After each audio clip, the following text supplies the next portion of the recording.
जय हिंद बच्चों, आप लोगों के बीच लेके आए हैं फिजिक्स का ऑब्जेक्टिव जो आपके परीक्षा के लिए बहुत ही महत्वपूर्ण है। चलिए अब शुरू करते हैं। पहला क्वेश्चन है कि प्रकाश किस रेखा में या किस किरण, यानी कि प्रकाश की जो किरण है ना, किस दिशा में गमन करती है। आप सभी जानते हैं कि प्रकाश की जो किरण होती है वो आपका सीधी रेखा में गमन करती है, इसलिए इसका जो आंसर हो जाएगा ना वो एक हो जाएगा। ठीक है, चलिए नेक्स्ट क्वेश्चन की ओर हम लोग चलते हैं। दूसरा क्वेश्चन है कि प्रकाश का वेग न्यूनतम जो होता है वह जो है होता है किस में होता है। तो प्रकाश का अगर चाल की बात करें या वेग की बात करें तो न्यूनतम जो सबसे होता है वो आपका कांच में हो जाता है, यानी कि शीशा में हो जाता है। ठीक है, इसका डी आंसर हो जाएगा। नेक्स्ट चलते हैं नेक्स्ट क्वेश्चन की ओर। नेक्स्ट क्वेश्चन है हमारा कि मोटर, ठीक है, मोटर गाड़ी में, ये बहुत वीवीआई है भैया, इसको आप जान लें, बहुत वीवीआई है ये क्वेश्चन आपका। कि मोटर, ठीक है, गाड़ी के सामने लगा रहता है। देखिए मोटर गाड़ी के जो सामने लगा रहता है ना वो आपका कौन सा दर्पण होता है, उस चीज़ को आपको जानना है कि मोटर गाड़ी के सामने कौन सा दर्पण लगा होता है। या आपको ऐसे पूछा जा सकता है कि गाड़ी के साइड मिरर में या वाहनों के साइड मिरर में किस तरह का दर्पण होता है, तो आप जरा सा भी हिचकेंगे नहीं, सीधा कहेंगे कि उत्तल दर्पण में। ये बहुत वीवीआई है, इसे रट लें जैसे हो वैसे। ठीक है, फिर से सुन लीजिए।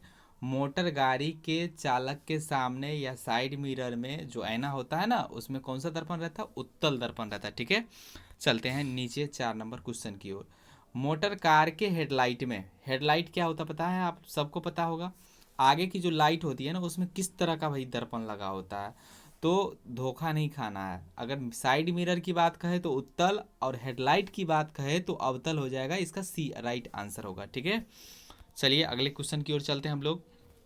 देखिए 5वां क्वेश्चन हमारा है कि समतल दर्पण द्वारा बना प्रतिबिंब, बहुत अच्छा क्वेश्चन है, कि समतल दर्पण द्वारा बना प्रतिबिंब होता है।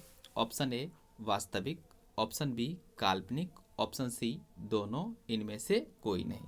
भैया समतल दर्पण द्वारा जो बना प्रतिबिंब होता है वो हमेशा काल्पनिक होता है, याद रखेंगे क्या होना चाहिए, काल्पनिक। फिर से हम कर लेते हैं, इसका जो राइट आंसर हो जाएगा वो बी हो जाएगा। ठीक है, नेक्स्ट क्वेश्चन की ओर चलते हैं हम लोग कि लेंस की का क्षमता जो होता है या एसआई मात्रक, लेंस की क्षमता का एसआई मात्रक होता है वो क्या होता है। तो आप सबों को याद होगा कि डायोप्टर होता है, और ये इस बार परीक्षा के लिए बहुत ही महत्वपूर्ण है, इसे बिल्कुल मिस ना करें।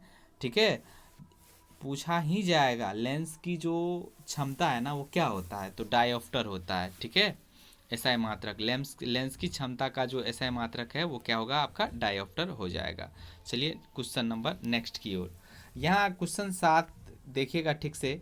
तो क्वेश्चन नंबर 7 हमारा है कि प्रकाश की किरणें, ठीक है, प्रकाश की किरणें, ठीक से देख लें, प्रकाश की किरणें का जो पथ होता है ना, प्रकाश की किरणों का पथ दर्शाने के लिए चित्रों को कहा जाता है। मतलब प्रकाश की जो किरण का जो चित्र आप दर्शाते हो ना, किस चीज़ पर दर्शाते हो बताओ। तो आप सब जानते हैं कि चित्र जो हम लोग दर्शाते हैं प्रकाश का वो किरण आरेख पर दर्शाते हैं। किस पर, किरण आरेख पर। नेक्स्ट क्वेश्चन की अगर हम बात करें यहीं पर, तो अगला क्वेश्चन बहुत ही प्यारा और सुंदर क्वेश्चन है। क्वेश्चन है हमारा कि 2D क्षमता वाले 2D क्षमता वाले लेंस का फोकसांतर होगा 20, 30 सेंटीमीटर, 40 सेंटीमीटर, 50 सेंटीमीटर। तो देखिए इसमें क्या होता है, सो देखिए यहाँ पर है 2D क्षमता वाले का जो होता है ना वो 50 हो जाएगा। वो कैसे होगा, तो 1D अगर रहेगा तो 25 और 2D रहेगा तो 25 दूना 50। तो इसका जो राइट आंसर हो जाएगा ना वो आपका डी के साथ जाएगा। ठीक है, चलिए क्वेश्चन नंबर नेक्स्ट की ओर हम लोग चलते हैं। नेक्स्ट क्वेश्चन की ओर चलते हैं। क्वेश्चन नंबर 9 हमारा है कि किसी उत्तल लेंस का फोकसांतर 50 सेंटीमीटर है। ठीक है, तो उसकी क्षमता कितनी होगी, उसकी क्षमता कितनी होगी। तो यहाँ पर आपका हो जाएगा 2D हो जाएगा। ठीक है, प्लस में क्या हो जाएगा, 2D हो जाएगा। अभी अभी एक क्वेश्चन बनाए थे इसी के आधार पर। ठीक है। इसी के आधार पे ना अभी क्वेश्चन था एक, आप लोग देखे होंगे, इसके आधार पर एक क्वेश्चन था। अगर 50 सेंटीमीटर फोक्सांतर है तो उसकी जो क्षमता होगी 2 डायोप्टर हो जाएगा, 2D हो जाएगा, प्लस में, माइनस में नहीं, ठीक है। नेक्स्ट क्वेश्चन की ओर हम लोग चलते हैं। चलिए नेक्स्ट क्वेश्चन हमारा है 10 नंबर कि प्रकाश के किरणों के समूह को, ये क्वेश्चन हम नहीं बताएंगे, आप लोगों को खुद पता है कि प्रकाश की किरणों के समूह को क्या कहते हैं। देखिए एक किरण निकला, ठीक है, यहाँ पर अनेक किरण लिख लेंगे। जैसे ही अनेक किरण लिख लेंगे तो ये किरण के समूह हो गए, ठीक है, किरण के समूह हो गए। जैसे ही किरणों के समूह को क्या कहेंगे, किरण पुंज। आप चाबी देखते होंगे तो एक साथ अगर बहुत सारे चाबी हो जाए तो चाबी की गुच्छा होती है ना भैया, उसी तरह से किरण की अगर एक की नहीं बात की जाए, अनेक की बात की जाए तो हो जाएगा आपका किरण पुंज। तो इसका राइट आंसर हो जाएगा बी के साथ, ठीक है। ये नहीं भूलिएगा आप लोग, किरणों के समूह क्या कहेंगे, किरण पुंज। और किरण किस रेखा में चलती है, तो किरण आपका जो है सीधी रेखा में गमन करती है, बिल्कुल सीधी रेखा में, ये भूलना नहीं है। बहुत अच्छा क्वेश्चन है। चलिए अगला क्वेश्चन की बात और हम लोग चलते हैं। हमारा क्वेश्चन अगला है कि उत्तल लेंस की क्षमता होती है, ठीक है, उत्तल लेंस की क्षमता होती है, धनात्मक होती है, ऋणात्मक होती है, ए और बी यानी कि ऋणात्मक और धनात्मक दोनों होती है। एक चीज़ बात करते हैं, उत्तल लेंस आप लोग अगर जानते होंगे तो उत्तल लेंस का क्या होता है, परावर्तक सतह उठा हुआ रहता है, ठीक है, मतलब बीच में उठा हुआ रहता है और किनारा आपका धंसा हुआ रहता है। तो ये जो है ना भैया, उत्तल लेंस की क्षमता जो होती है ना हमेशा प्लस में होता है, यानी कि धनात्मक में होता है। यहीं पर अगर अवतल रहेगा तो वो ऋणात्मक होगा, ठीक है। तो आप कभी भी ना भूलें, उत्तल लेंस की जो क्षमता होता है वो हमेशा आपका प्लस में होगा, यानी कि धनात्मक में होगा। इसका राइट आंसर आपका हो जाएगा बी हो जाएगा, ओके। चलिए आगे चलते हैं हम लोग क्वेश्चन नंबर 12 की ओर। चलो भाई 12 क्वेश्चन है, अवतल लेंस की क्षमता होती है, अभी अभी बात की है ना, इसका आंसर तो आप लोग खुद जान गए कि ऋणात्मक होगा, उत्तल तो धनात्मक, ठीक है, उत्तल लेंस की क्षमता धनात्मक और अवतल की ऋणात्मक, समझ गए। तो 13 की बात करते हैं हम लोग, 13 नंबर क्वेश्चन की बात करते हैं। 13 नंबर क्वेश्चन जो है हमारा वो कुछ इस तरह से है कि उत्तल लेंस को कहते हैं, उत्तल लेंस को क्या कहते हैं भैया, तो भाई उत्तल लेंस का जो दूसरा नाम है ना वो कदापि नहीं भूलना है बच्चों, बिल्कुल नहीं भूलना है। इसको थोड़ा हम लोग जूम कर लेते हैं, ठीक है, ये क्वेश्चन को जूम कर लेते हैं, बिल्कुल आराम से समझना है। क्वेश्चन हमारा है कि अवतल जो लेंस है, ठीक है, अवतल नहीं उत्तल, उत्तल जो लेंस है हमारा उसका दूसरा नाम क्या है, ठीक है, या उसको क्या कहते हैं, उसको कहते हैं आप अभिसारी, ठीक है, लेंस। भूलना बिल्कुल नहीं है इसे। देखिए उत्तल जो हमारा लेंस होगा, ठीक है, उत्तल लेंस जो होगा उसका जो नाम होगा वो हो जाएगा अभिसारी, ठीक है, अभिसारी। इस पे हम ठीक से नहीं लिख पा रहे हैं लेकिन आप लोग समझ जाइए कि क्या हो जाएगा, अभिसारी। उसके बाद अगर बात करें यहीं पे अगर ऐसा रहेगा ना कि उत्तल की जगह पर अवतल रहेगा तो अवतल को अपसारी बोलेंगे, अवतल को अपसारी, उत्तल को अभिसारी, भूलना नहीं है। ए नंबर इसका राइट आंसर होगा। यहीं पे उत्तल की जगह पर अगर अवतल रहता, अवतल रहता, ठीक है, अगर अवतल रहता तो वो आपका सी के साथ राइट आंसर हो जाएगा। अवतल रहेगा तो अवसारी लेंस होगा, उत्तल रहेगा तो अभिसारी लेंस होगा बच्चों। ये बहुत VVI है, इसे बिल्कुल ना भूलें, एक बार और देख लें। चलिए लेट्स गो, आगे चलते हैं क्वेश्चन नंबर 14 की ओर। चलिए अवतल लेंस को कहते हैं, अभी अभी जिसकी बात हो रही थी वही क्वेश्चन आ गया भैया, ठीक है, अभी अभी जिस क्वेश्चन का बात हुआ वही क्वेश्चन आ गया। तो ये क्वेश्चन हम नहीं बताएंगे, इसका आंसर आप लोग कमेंट बॉक्स में बताइए क्या होगा, जल्दी बताइए। बिल्कुल बिल्कुल मुरारी जी, इसका आंसर यही होगा। बहुत बहुत शानदार जवाब है आपका,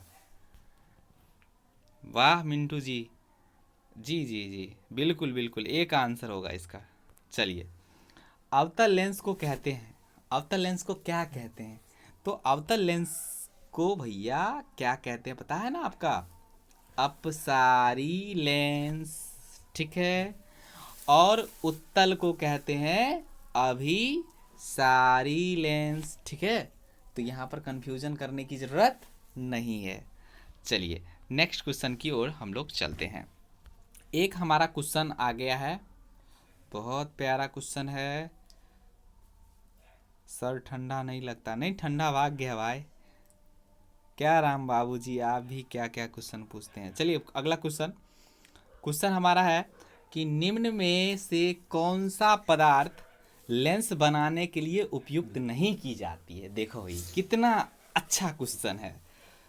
ऑप्शन ए है जल, ऑप्शन बी है कांच, ऑप्शन सी है प्लास्टिक, ऑप्शन डी है मिट्टी। भैया मिट्टी नहीं होगा, ठीक है, समझ गए। ये तो बहिरा भी बता देगा कि मिट्टी से लेंस नहीं बनाया जा सकता है। सही बात है कि नहीं। चलो ये क्वेश्चन सब प्रीवियस ईयर है, पूछा गया क्वेश्चन है, इसे अंडरस्टैंडिंग से पूरा अच्छे से समझें, ठीक है। Question number 16। चलिए थोड़ा फास्ट खींचना है, बहुत सारा क्वेश्चन है। चलिए क्वेश्चन हमारा है, लेट्स गो। किस दर्पण से हमेशा वस्तु से छोटा प्रतिबिंब प्राप्त होता है? मतलब कौन सा दर्पण ऐसा है जिससे हमेशा वस्तु से छोटा प्रतिबिंब प्राप्त होता है? ऑप्शन सुनेंगे। ए में है समतल, बी में है उत्तल, और सी में है अवतल, और डी में है इनमें से कोई नहीं। तो आपको हम सीधा सीधी बता दें, जब भी वस्तु से छोटा प्रतिबिंब बनने की बात हो तो वो आपका हो जाएगा भैया उत्तल हो जाएगा। अगर वस्तु से छोटा बन रहा है, ठीक है, तो उत्तल। यदि वस्तु से बड़ा बन रहा है तो अवतल। इस चीज को भूलना नहीं है, ठीक है। चलते हैं क्वेश्चन नंबर 17 की ओर। किस दर्पण से, ध्यान दीजिएगा बच्चों, किस दर्पण से, ठीक है, वस्तु का बड़ा प्रतिबिंब बनता है? अब जिसकी बात कर रहे थे वही आ गया फिर है। बड़ा की अगर बात हो, बड़ा की बात हो तो अवतल, छोटा की बात हो तो उत्तल। समझ गए भाइयों। चलिए क्वेश्चन नंबर 18 की ओर चले जी, एस कीजिए। हाँ 18, बहुत प्यारा और शानदार क्वेश्चन, मक्खन वाला क्वेश्चन आ गया है जो आप सभी लोग जानते हैं, ठीक है। इसका आंसर हम नहीं बताएंगे, आप लोग टिप दीजिए, ठीक है। प्रकाश के परावर्तन के कितने नियम है? इसे तो हल्का बिल्कुल ना ले, बिल्कुल वीवीआई है, ठीक है, परीक्षा में पूछा गया भी है और इस बार तो आएगा ही आएगा। तो भैया सबको पता है, क्या पता है? तो प्रकाश के परावर्तन के नियम कितने हैं? 2 हैं, ठीक है। प्रकाश के परावर्तक नियम सब्जेक्टिव भी याद कर लीजिएगा, एग्जाम में आएंगे। देखिए इसका आंसर हो जाएगा 2। प्रकाश के परावर्तन के नियम पूछे तो 2, अपवर्तन के नियम पूछे तो 2, ठीक है, सब में 2 लगाना है। हाँ अकेले कोई नहीं भैया, सब 2 2 है। हाँ बिल्कुल बिल्कुल। अच्छा अच्छा नंदन जी, हाँ हाँ कोई अकेले नहीं है, सब डबल डबल है, ठीक ठीक। जब प्रकाश की किरण हवा से कांच में प्रवेश करती है तो मुरझाती है। अभिलंब से दूर, अभिलंब के निकट, अभिलंब के समांतर, इनमें से कोई नहीं। जरा याद कीजिए, जब अब थ्योरी पढ़ाया जा रहा था तो आप लोग क्लास में जुड़े होंगे तो आपको याद होगा कि पढ़ाए थे कि जब प्रकाश की किरण हवा से कांच में प्रवेश करती है तो अभिलंब के निकट क्या होती है? मुड़ जाती है। तो इसका आंसर जो हो जाएगा वो बी के साथ जाएगा, ठीक है। चलिए अगला क्वेश्चन चलें। नेक्स्ट क्वेश्चन है, फास्ट में खींचेंगे अब हम, ठीक है। चलिए, फोटोग्राफर फोटोग्राफी कैमरा में जो अभी दृश्य होता है वह उसमें कौन सा लेंस लगा होता है? वीडियो कैमरा जानते हैं ना, फोटोग्राफी भाई सबके फ़ोन में पिक्चर लेते होंगे, सेल्फी हैं, बात बात पर तो याद रखना है कि जो कैमरा में जो लेंस होता है ना वो आपका उत्तल लेंस होता है। कौन सा लेंस होता है भाई? उत्तल लेंस होता है, ठीक है। सी इसका राइट आंसर हो जाएगा। साइड मिरर के रूप में प्रयुक्त होता है। ये क्वेश्चन की बात हम पहले भी कर लिए हैं। साइड मिरर के रूप में उत्तल दर्पण होता है वाहनों के साइड मिरर में, ठीक है। चलिए नेक्स्ट क्वेश्चन की ओर। नेक्स्ट क्वेश्चन है हमारा, बहुत अच्छा क्वेश्चन न्यूमेरिकल आ गया भैया। चलिए क्वेश्चन है कि एक अवतल दर्पण की फोकस दूरी 10 सेंटीमीटर है तो उसकी वक्रता त्रिज्या क्या होगा, है। यानी कि f बराबर, एक मिनट, f बराबर 10 है, ठीक है। तो r बराबर क्या होगा, तो आप लोगों को पता होगा कि r बराबर जो हो जाएगा वो 2f होगा। कितना होगा, 2f। तो f है 10, तो 10 दूना 20। इसका आंसर हो गया कितना, 20। लगाओ अंगूठा, ठीक है। चले नेक्स्ट क्वेश्चन की ओर। 23 नंबर क्वेश्चन। निर्गत किरण, ध्यान देंगे बच्चों, निर्गत किरण एवं अभिलंब के बीच का कोण को क्या कहते हैं। निर्गत किरण, निर्गत किरण क्या है आपको पता है, सबको पता होगा। देखिए ये आपतित किरण है, ठीक है।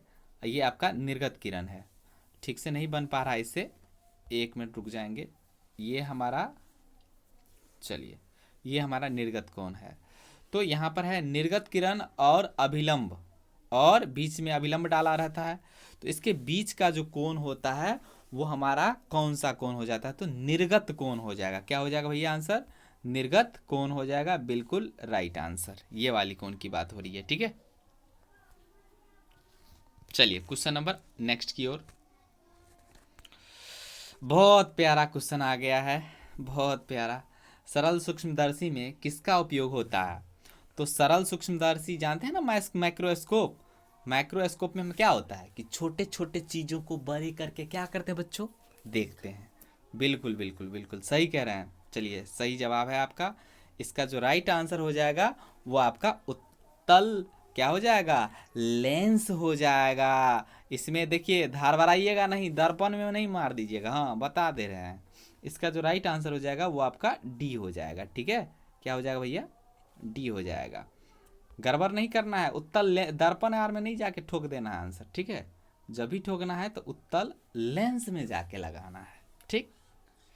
चलिए क्वेश्चन नंबर हम लोग चलते हैं 25 की ओर, ठीक है। ये क्या हो गया भाई, चलिए अगला क्वेश्चन है हमारा,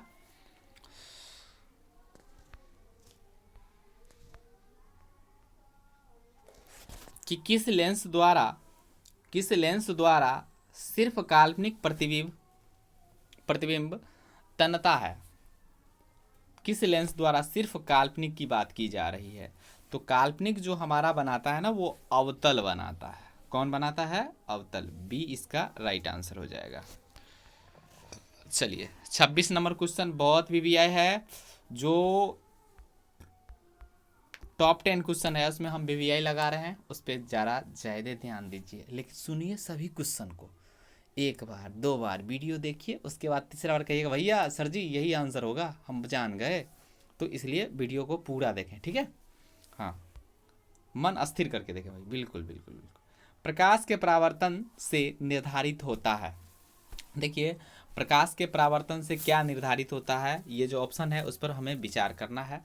पहला ऑप्शन है आपतन कोण, आपतन कोण बराबर परावर्तन कोण, परावर्तन कोण बराबर अपवर्तन कोण, आपतन कोण बराबर विचलन कोण, इनमें से कोई नहीं, ठीक है। तो इस पे विचार कीजिए। कर लिए आप लोग विचार। देखिए आपको जब नियम पढ़ाए थे प्रकाश के परावर्तन का नियम, तो उसमें पढ़ाए थे परावर्तन कोण बराबर अपवर्तन कोण, परावर्तन कोण बराबर अपवर्तन कोण। तो इसका जो राइट आंसर जाएगा वो बी के साथ जाएगा, ठीक है। चलिए क्वेश्चन नंबर नेक्स्ट की ओर चलते हैं। 60 क्वेश्चन है बाबू, जल्दी जल्दी खींचेंगे हम लोग। काल्पनिक प्रतिबिंब होता है सीधा, उल्टा, दोनों, इनमें से कोई नहीं।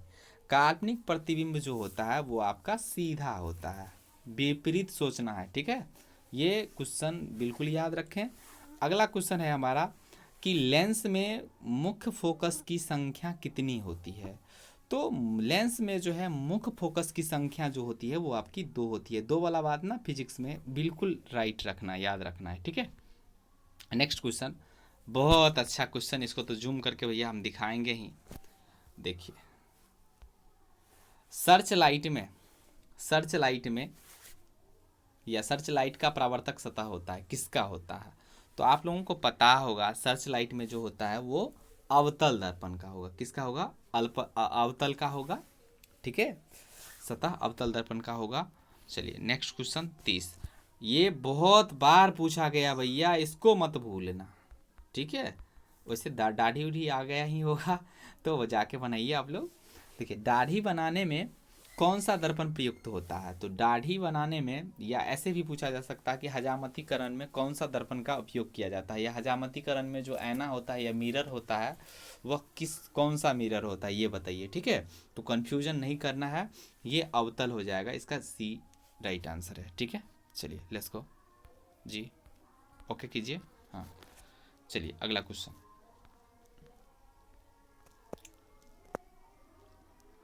Let's go. चलिए अगला क्वेश्चन की ओर चलते हैं हम लोग।